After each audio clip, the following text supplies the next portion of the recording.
Hello everyone. So Tech Mahindra की तरफ से यहाँ पर फाइनली टेस्ट लॉगिन डिटेल्स आ चुके हैं। सबसे पहले इसके बारे में थोड़ा सा डिस्कस कर लेते हैं। तो जो ऐसा मेल है यहाँ पर आपको देखने को मिला होगा, dear candidate this is with reference of your nomination receipt for Tech Mahindra fresher evaluation round. अब यहाँ पर ये जो फर्स्ट टेस्ट है ये उसकी लिंक होने वाली है। एंड आपको ये टेस्ट की लिंक चेक करने के लिए एक बार अपना स्पाम फोल्डर भी चेक करना पड़ेगा, और स्पाम फोल्डर से आपको ये वाला मेल आपके मेन इनबॉक्स में यहाँ पर डालना पड़ेगा, तभी आप इस टेस्ट को यहाँ पर एक्सेस कर पाओगे। This are very important information. सबसे पहले आपको स्पाम फोल्डर में जाना है, इसको अपने इनबॉक्स में लाना है, उसके बाद आप इसमें अपना जो टेस्ट लिंक है उस पर आप अटेम्प्ट कर पाओगे। Now talking about this test login के क्रेडेंशियल्स आपके पास आ चुके हैं। थोड़ा बहुत डिस्कस कर लेते हैं जरा इसके बारे में। तो फर्स्ट ऑफ ऑल अगर हम इसके बारे में बात करें, तो ये टेक महिंद्रा का आपका राउंड 1 है बेसिकली, जो कि आपका कल होने वाला है।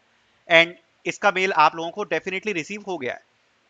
नॉट टॉकिंग अबाउट दिस, इसमें टोटल जो है आपके फर्स्ट 3 सेक्शंस हैं। पहला सेक्शन यहाँ पर आपको एक एप्टीट्यूड का देखने को मिल रहा है। डेफिनेटली आपको एक एप्टीट्यूड का सेक्शन देखने को मिल रहा है, 2 सेक्शन बोलता हूं मैं इसको। दूसरा आपको यहाँ पर एससी का सेक्शन देखने को मिल रहा है। एप्टीट्यूड में आपके 3 सब्जेक्ट हैं, मैथ्स है, रीजनिंग है और इंग्लिश है। नाउ इसके बारे में आपको एक चीज बताता हूं। इसमें जो सबसे ज्यादा चीजें जो आपको ध्यान रखनी है वो मैं आपको बताता हूं। फर्स्ट ऑफ ऑल ये जो आपका टेस्ट है वो आपका एसएचएल प्लेटफॉर्म पर है। एसएचएल प्लेटफॉर्म पर इसमें जब आप किसी भी क्वेश्चन को नेक्स्ट करोगे, उसके बाद आप यहां पर प्रीवियस पर नहीं आ पाओगे, ये बात ध्यान रखना। सो अगर आप किसी भी क्वेश्चन को देखते हो, अगर आपको ऐसा लगता है कि यहां पर आप नेक्स्ट क्वेश्चन पे जाके पीछे आ पाओगे, तो नहीं आ पाओगे। तो आपको प्रीवियस का बटन नहीं मिलेगा। एक बार जब आप नेक्स्ट कर दोगे, आप नेक्स्ट क्वेश्चन पे जाओगे। दूसरी बात, इसमें 1 बाय 1 आपको सारे सेक्शन सॉल्व करने पड़ेंगे। उससे पहले आप ऐसा नहीं कर पाओगे कि 1 2 आपने अनदर पे जंप कर लिया। तीसरी चीज, इन तीनों ही सब्जेक्ट में जो आपके तीनों सब्जेक्ट आ रहे हैं, इनका सेक्शनल कट ऑफ होगा। सेक्शनल कट ऑफ मतलब हर, अगर आपने सपोज मैथ्स में काफी अच्छा परफॉर्मेंस कर दिया, बट अगर आपका रीजनिंग में परफॉर्मेंस गिर गया, तो आपको यहां पर सिलेक्शन नहीं हो पाएगा। आपको हर सब्जेक्ट में थोड़ा थोड़ा स्कोर करना पड़ेगा। अराउंड 60% इनका स्कोर रहता है हमेशा, जो कि बिल्कुल भी डिफिकल्ट नहीं होता, जिसको आप आसानी से कर पाओगे। तीसरी बात, जो पेपर होता है वो स्कोरिंग होता है। स्कोरिंग मतलब जो आपको क्वेश्चंस देखने को मिलेंगे, लगभग इजी ही डिफिकल्टी को देखने को मिलेंगे, ज्यादा आपको डिफिकल्ट नहीं देखने को मिलेंगे। बेसिक एप्टीट्यूड में आपका एरिथमेटिक एप्टीट्यूड आता है इसमें, जो कि आपको कवर करना होता है। बाकी जो सबसे आपको एक बढ़िया टिप देने वाला हूं वो ये है कि चूंकि नेगेटिव मार्किंग यहां पर शायद नहीं है, एक बार आप कंफर्म कर लेना जब आप टेस्ट को ओपन करोगे। आपको एक चीज मैं बताता हूं, देखो, जब भी आप मैथ्स में आओ, आपको क्या करना है कि अगर आपको 1 मिनट का टाइम मिला, और अगर आपके पास कुछ ऐसे क्वेश्चन है जिसमें जो ऑप्शंस हैं उनकी वैल्यू को पढ़कर अगर आप आंसर को एनालाइज कर सकते हो, तो सबसे पहले ये काम करना। बिकॉज मैं ये बात टेक महिंद्रा के लिए स्पेशली इसलिए बोल रहा हूं क्योंकि ज्यादातर जब मैंने प्रीवियस ईयर के पेपर देखे हैं, जब आप ऑप्शंस को देखोगे ना, तो उनसे आपको एक बार आंसर समझ में आ जाता है। तो ये चीज कोशिश करना। बाकी फॉर्मूलाज एक बार सारे के सारे रिवाइज कर लो एग्जाम से पहले, यही टिप देना चाहूंगा। अभी ज्यादा टाइम है नहीं, तो बस इतना ही कर सकते हो। तो एक बार मैथ्स के सारे फॉर्मूलाज कवर कर लेना। बाकी रीजनिंग में भी सेम चीज होने वाली है, सारे टाइप के क्वेश्चन एक एक बार देख लेना। एंड जो स्कोरिंग है, जो इंग्लिश है, उसमें आपको एक चीज बताना चाहता हूँ। इंग्लिश में आपका जो कॉम्प्रीहेंशन है, जो पैसेज वाला जो आपकी चीज है ना, वो काफी ज्यादा टाइम लेती है, काफी ज्यादा टाइम लेती है।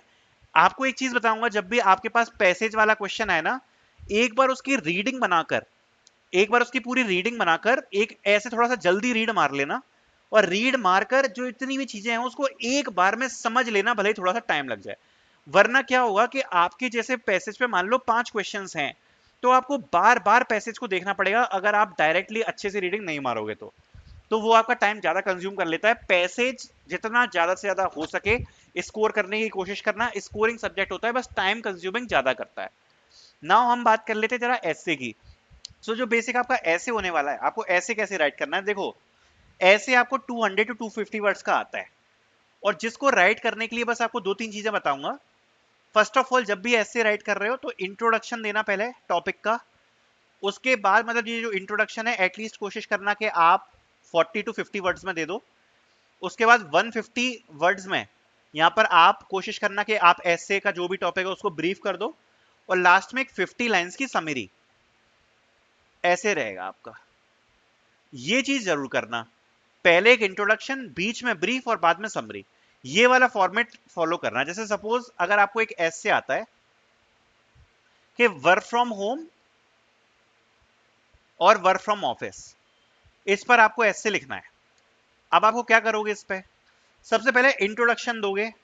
इंट्रोडक्शन में क्या क्या चीजें कवर करोगे कि वर्क फ्रॉम होम होता क्या है, वर्क फ्रॉम ऑफिस होता क्या है, और ये कब से चालू हुआ, कब से क्या इनका कल्चर है।